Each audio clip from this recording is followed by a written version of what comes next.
उत्तर प्रदेश के मुख्यमंत्री योगी आदित्यनाथ ने कहा है कि प्रदेश में बढ़ती जनसंख्या, औद्योगिक विस्तार और तीव्र शहरीकरण को देखते हुए अग्निशमन विभाग की संरचना को और अधिक सशक्त, आधुनिक तथा जन सुरक्षा की दृष्टि से संवेदनशील बनाना समय की आवश्यकता है। उन्होंने कहा कि फायर सर्विस को केवल आग बुझाने तक सीमित न रखकर इसे आपदा प्रबंधन, रेस्क्यू ऑपरेशन और आपात सेवाओं के समेकित स्वरूप में विकसित किया जाए। मुख्यमंत्री योगी बृहस्पतिवार को अपने सरकारी आवास पर अग्निशमन एवं आपात सेवा विभाग के कार्यों की समीक्षा कर रहे थे। उन्होंने कहा कि विभाग को नई चुनौतियों से निपटने के लिए तकनीकी रूप से सक्षम और संसाधन संपन्न बनाना आवश्यक है। इस दिशा में उन्होंने कई महत्वपूर्ण निर्देश जारी किए। मुख्यमंत्री ने निर्देश दिया कि प्रदेश के प्रत्येक रीजन में एक स्पेशलाइज्ड यूनिट गठित की जाए, जो केमिकल, बायोलॉजिकल, रेडियोलॉजिकल दुर्घटनाओं तथा सुपर हाई राइज बिल्डिंग जैसी परिस्थितियों से निपटने में सक्षम हो।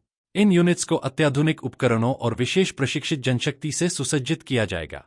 योगी ने कहा कि यह जरूरी है कि फायर सर्विस की प्रतिक्रिया क्षमता ऐसी हो जो किसी भी आपात स्थिति में त्वरित, कुशल और उत्तरदायी प्रतिक्रिया दे सके। उन्होंने विभाग के पुनर्गठन की प्रक्रिया को समयबद्ध रूप से पूरा करने के निर्देश दिए। मुख्यमंत्री के निर्देशों के बाद विभाग में राजपत्रित संवर्ग के 98 तथा अराजपत्रित संवर्ग के लगभग 922 नार पदों के सृजन का मार्ग प्रशस्त हुआ है। इससे जनपद, रीजनल और मुख्यालय स्तर पर फायर सर्विस की कार्यक्षमता और जनसेवा क्षमता में अभूतपूर्व वृद्धि होगी।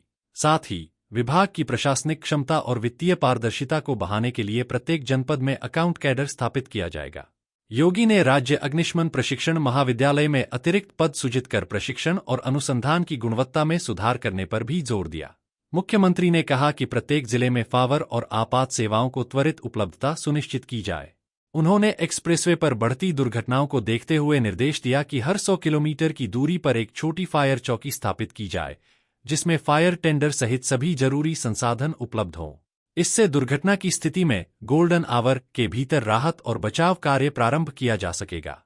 बैठक में अधिकारियों ने बताया कि नई ऑपरेशनल इकाइयों के रूप में कुशीनगर, आजमगढ़, आवस्ती, कानपुर नगर, अयोध्या, अलीगढ़, मुरादाबाद, चित्रकूट और सोनभद्र एयरपोर्ट पर पहले ही अग्निशमन सेवाओं की समुचित जनशक्ति तैनात की जा चुकी है। इससे प्रदेश में आपातकालीन सेवाओं की पहुंच और तेजी में उल्लेखनीय सुधार हुआ है। मुख्यमंत्री ने कहा कि फायर सर्विस विभाग सीधे जनता के जीवन और संपत्ति की सुरक्षा से जुड़ा हुआ है। इसकी संरचना ऐसी होनी चाहिए कि यह हर परिस्थिति में तत्परता से कार्य कर सके। उन्होंने अधिकारियों से कहा कि पुनर्गठन प्रक्रिया को तेजी से पूरा किया जाए ताकि जनता को शीघ्र इसका लाभ मिल सके।